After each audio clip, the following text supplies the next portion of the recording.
जय हिंद दोस्तों Indian air force ने आधी कर दी विदेशी फाइटर जेट्स की खरीद। अब है बड़ा प्लान और स्वदेशी ALH हेलीकॉप्टर नेवी में शामिल। वहीं अस्त्र MK2 का होगा टेस्ट, खतरनाक है रेंज। तो आइए जानते हैं इनके बारे में डिटेल में। दोस्तों इंडियन एयरफोर्स ने दुनिया की सबसे बड़ी multi role fighter aircraft MRFA खरीद में फाइटर जेट्स की संख्या को आधा कर दिया है। पहले 114 फाइटर जेट्स खरीदे जाने थे, जो अब 57 हो गए हैं। इसके पीछे वजह यह है कि इंडिजिनस डिफेंस इंडस्ट्री को बढ़ावा दिया जाएगा। अब भारतीय डिफेंस कंपनियां ये काम पूरा करेंगी। डिफेंस एक्विजिशन प्रोसीजर 2020 के तहत 57 फाइटर जेट्स के लिए विदेशी कंपनियों को अपनी तकनीक भारतीय कंपनियों को ट्रांसफर करनी होगी। आत्मनिर्भर भारत प्रोजेक्ट के तहत ये फैसला लिया गया है ताकि डिफेंस प्रोडक्ट्स का इंपोर्ट कम किया जा सके, साथ ही इंडिजिनस डिफेंस इंडस्ट्री को बढ़ावा दिया जा सके।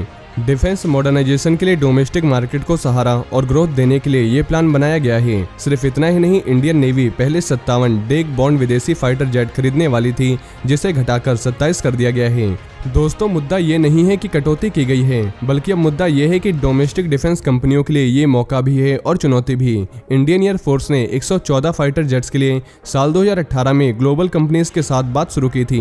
विदेशी कंपनियों में से लॉकहीड मार्टिन ने F-21, बोइंग ने F-15EX और FA-18, super hornet, Rafale, Saab Gripen, Eurofighter, Sukhoi S-35 और MiG-35 ने इंटरेस्ट दिखाया था। इससे पहले medium multi role combat aircraft MMRCA की खरीद के लिए 126 फाइटर जेट्स की डिमांड रखी गई थी, लेकिन ये सफल नहीं हो पाई। अंत में फ्रांस से 36 डसाल्ट राफेल फाइटर जेट खरीदे गए। विदेशी कंपनियों की खरीद के चलते भारतीय वायुसेना का ये सपना पूरा नहीं हो पाया, जो अगले 15 सालों में 35 स्क्वाड्रन बनाने का था, क्योंकि विदेशी फाइटर जेट्स को इंडियन जियोग्राफिकल लोकेशंस और तकनीकी के अकॉर्डिंग बदलना होता है, जिसमें काफी ज्यादा समय और पैसा लगता है, और फिर ट्रेनिंग का खर्च अलग। इंडियन एयरफोर्स को अगले कुछ दशकों में मिराज 2000, MiG-29 और जगुआर फाइटर जेट्स को रिटायर करना है।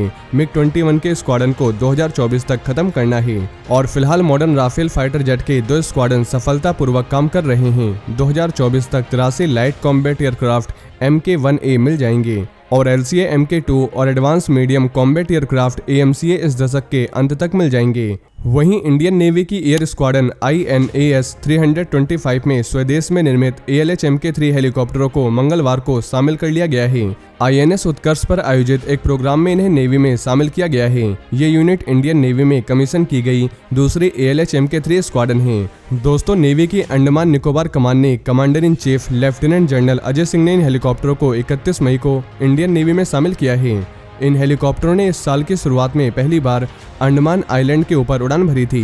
इन्हें ऑफिशियल तौर पर 28 जनवरी को शामिल किया गया था। समुद्री सुरक्षा को मजबूत करने के लिए स्वदेशी हल्के हेलीकॉप्टर ALH MK3 को औपचारिक रूप से जनवरी 2022 में INS उत्कर्ष में शामिल किया गया था। ALH MK3 aircraft Hindustan aeronautics limited द्वारा विकसित किया गया है और केंद्र सरकार द्वारा आत्मनिर्भर भारत को बढ़ावा देने के प्लान के तहत डिफेंस क्षेत्र में आत्मनिर्भरता की दिशा में एक जबरदस्त छलांग है। वहीं द प्रिंट के हवाले से खबर आ रही है कि इंडियन एयरफोर्स इसी महीने अस्त्र MK2 मिसाइल का टेस्ट कर सकती है। इस मिसाइल की रेंज 160 किलोमीटर तक होगी और इसकी स्पीड मैक 4.5 तक होगी, और ये टेस्ट अगर सफल हो जाता है तो इंडियन एयरफोर्स की ताकत काफी ज्यादा बढ़ जाएगी और चीन और पाकिस्तान को इससे काफी ज्यादा टक्कर मिलेगी, क्योंकि इसकी रेंज इसको सबसे ज्यादा ताकत देती है। दोस्तों इस मिसाइल से भारत को ईयर टू ईयर कॉम्बैट में काफी ज्यादा मदद मिलेगी, क्योंकि Indian air force year two year combat के लिए अभी फ्रेंच और रशियन मिसाइलों पर ज्यादा निर्भर है, लेकिन अस्त्र मिसाइल डेवलपमेंट से काफी ज्यादा मदद मिलेगी। वैसे इन मिसाइलों को सुखोई Su-30 MKI और नेवी के MiG-29 के जेट्स में लगाया जाएगा, और फ्यूचर में इन मिसाइलों को तेजस फाइटर जेट में भी लगाया जाएगा। साथ ही मैं आपको बता दूं कि एक अस्त्र MK1 मिसाइल की जो कॉस्ट होती है वो 7 से 8 करोड़ रुपए के बीच होती है। वहीं रूस यूक्रेन का वॉर जारी है। इसी बीच अमेरिका ने फैसला किया है कि वो यूक्रेन को hi tech medium range rocket system देगा। हालांकि इन हथियारों की संख्या बेहद कम होगी। इस इम्पोर्टेंट हथियार को लगातार यूक्रेन की तरफ से मांगा जा रहा था, ताकि वो डोनबास क्षेत्र में रूस को बढ़ने से रोक सके। सीनियर ऑफिसर के मुताबिक रॉकेट सिस्टम यूक्रेन के लिए अमेरिका की ओर से भेजे गए सुरक्षा सहायता की $700 मिलियन की किस्त का हिस्सा है। इस $700 मिलियन की सुरक्षा सहायता में helicopter, javelin, anti tank weapon, war के व्हीकल्स, स्पेयर पार्ट्स समेत दूसरे चीजें शामिल हैं। बुधवार को औपचारिक रूप से हथियार पैकेज की घोषणा की जाएगी। हालांकि अमेरिका ने यूक्रेन को हथियार देने में भी संतुलन बना रखा है। यूक्रेन को अमेरिका वही हथियार दे रहा है जिससे वह अपने देश में रूस के हमले को नाकाम कर सके।